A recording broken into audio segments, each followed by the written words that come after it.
říkali, že se po dnešku změní. Co by se podle vás mělo v následujících dnech dít, tak aby vy jste byli spokojeni?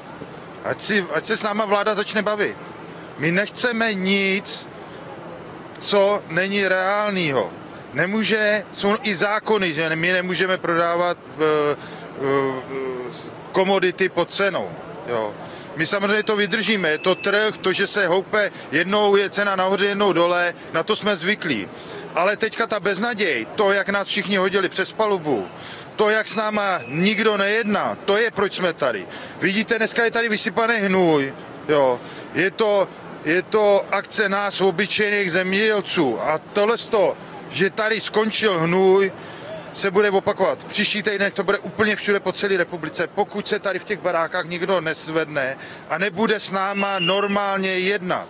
My nechceme nic hrotit, ale tady vidíte, že my jsme silní, dokážeme být jednotní. Ty keci, že prostě jsme rozdělení, touto akcí skončilo.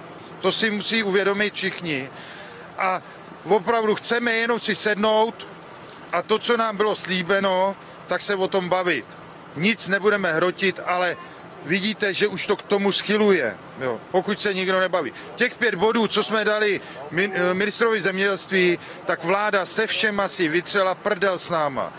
My se nenecháme, protože zemědělství děláme srdcem, děláme ho pro naše děti a pokud dneska mám prodávat to, co vyrobím, se ztrátou a všichni mi smějí do obličeje, že to je normální, že si to tahle republika doveze, my si nenecháme naše zemědělství vzít, proto jsme tady. Tady jsou srdcaři České republiky, ty, co dělají v zemědělství prostě srdcem.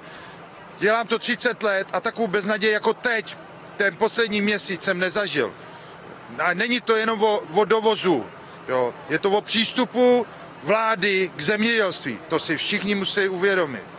A jsme tady v Praze, aby i Pražáci si uvědomili, že skončí doba, kdy sem budou jezdit prostě tisíce kamionů denně přes půl planety, všechno se sem doveze. To jednou skončí.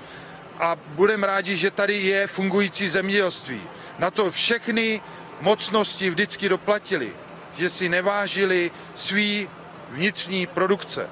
Děkuji. Dobře, děkuji za rozhovor.